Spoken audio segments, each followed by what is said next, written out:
Happy Wednesday and welcome back. So, we're 1 week into the new year. How's everybody doing? Like, for real, because I want to be honest here. This week, this last few weeks have been really hard for me for a lot of different reasons. And in that, I'm noticing that I typically do something. I'm really prone to move pretty quickly from "this is so hard" to "it's good, it's okay, I'm okay." And it is okay, like, truly. But I'm learning that sometimes the struggle doesn't need to be rushed through or explained away. Sometimes it just needs to be held gently and honestly without trying to fix it too quickly. And that's what this is all about. So this is week 1 of a new 8-week series where we're going to talk about grief. Surprise! But maybe not in the way that we usually do. I think that most of us were taught, like directly or indirectly, that grief is something that happens only after a death, after a funeral, after that last goodbye. But I'm learning that grief doesn't only follow death. Grief follows rupture. It follows the breaking of something that mattered. Death is for sure one kind of rupture, a profound one, but it's not the only one. We grieve when a relationship changes in a way that can't be undone, when health is lost, when safety disappears, when identity shifts, when the future we imagine quietly or violently falls apart. Grief shows up wherever attachment has been torn, where meaning has been disrupted. So often we do assume that grief begins when life ends. My husband's death date is the moment that many people assume that my grief associated with him began.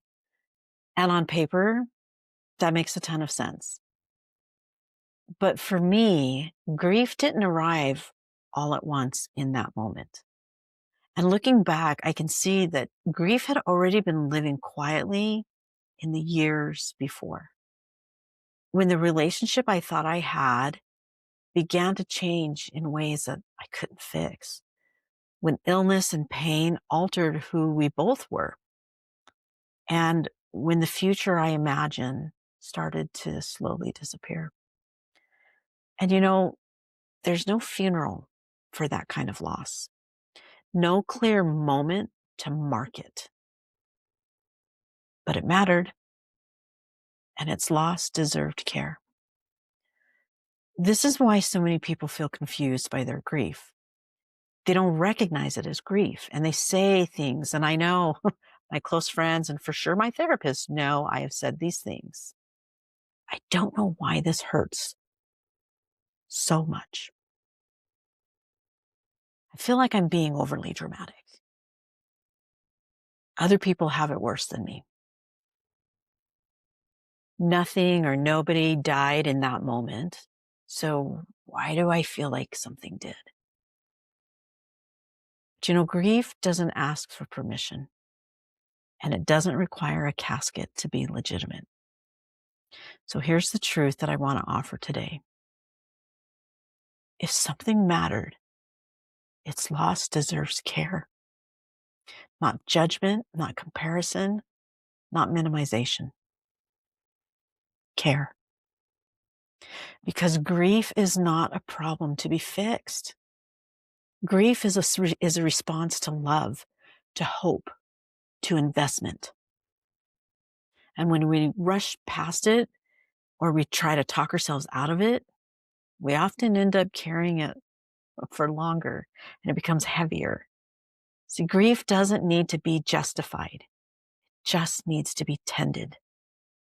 So if you're carrying something today that doesn't fit the traditional grief narrative, a loss that no one else sees, a change no one marked, a rupture that you're still learning how to name, I want you to know something.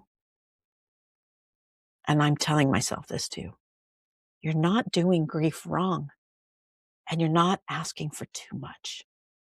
If it mattered, its loss deserves care.